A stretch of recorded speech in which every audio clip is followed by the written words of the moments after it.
Hey guys, how's it going? Azrach Collections here, and today we're looking at another action figure custom tutorial, and this time we're going to be making wired capes.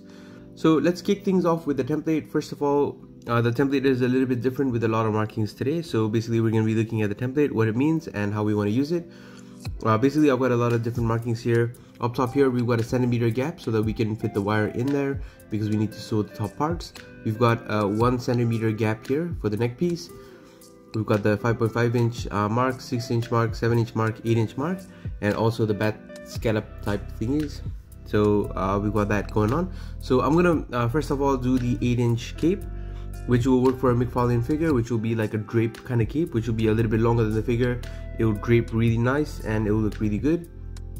7 inch is where we want to add the wire in.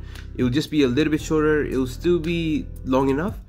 But basically you'll get a little bit clearance to play around with it. So 7 inches where we want the wire to sit.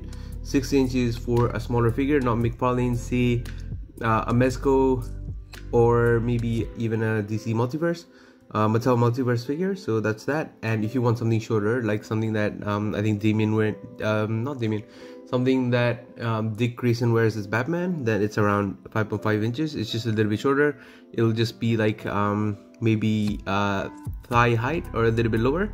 So that's the different markings here. So here I'm basically getting my fabric ready to be traced on so that we can cut out the fabrics. Just a disclaimer, I want to use a bunch of different fabrics in this video today just because I don't have black fabric that I need for the Batman cape, but I'm using like a bunch of different black fabrics because Melvin's gone into another lockdown and I don't have access to any stores that I can go buy fabric in.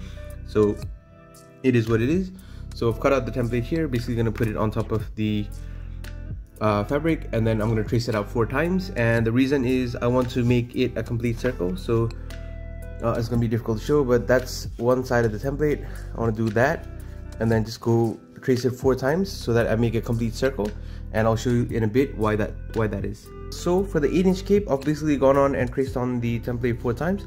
So basically 1 here, 2 here, 3 here, and 4 here, so that I have like a big round pattern. The reason we do this is because we want the fronts to drape in front of Batman and not end here, because it will just look a little bit weird if it's a semicircle. So I've counted 1, 2, 3, 4, 5 points, and basically drawn the lines on like the exact point here and here, so that we can cut this section out, and we basically want the rest of the cape for the drape cape.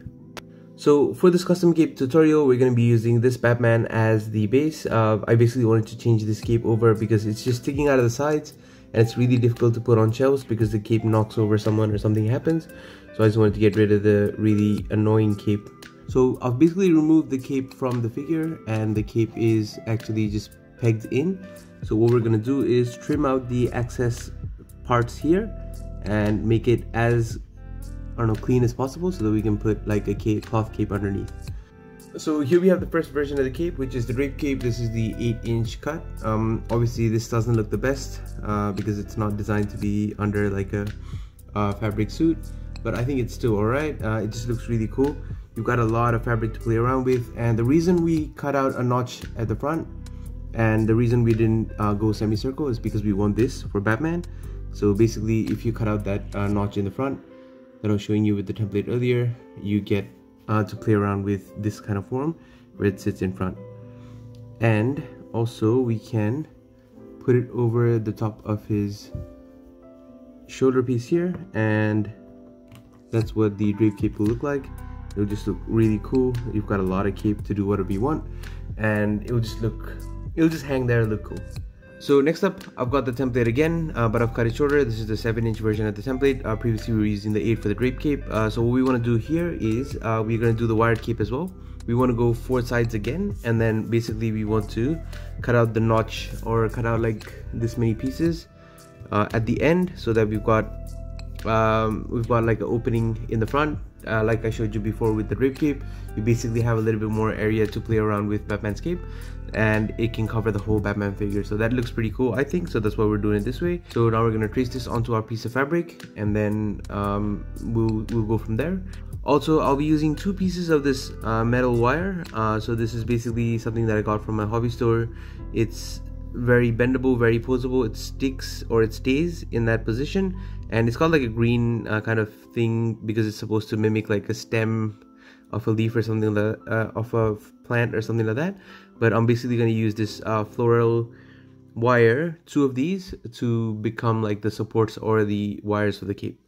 So similar to the previous Drape Cape template, we've done the same thing, but we're just using the 7-inch template. We basically want to cut everything out exactly the same, and we'll do the wiring after that. Alright, so now I've got the cape fabric cut up. This is how I want the wires to sit inside the cape. So what we're going to do is basically fold this over and stitch it so that the wire can sit inside the fabric. And also we're going to take 2 points here and basically stitch them up so that we can put this wire inside. And with this part up here, it will basically stick under the cowl piece, and that will give you like some kind of anchor so that the wires can move around. So here we have this part basically sewn up. So what I'm going to do basically now is close the tips so that the wire doesn't poke out and the cape keeps its shape, and then I'm going to start doing the rest. But before that, I'll just put this on the figure so that we know what this looks like on the figure without the additional wires at the back. Alright, so one last thing before I stitch the sides is basically I've folded over the metal bits inside so that they don't poke through the fabric. So all I'm going to do now is stitch up the sides.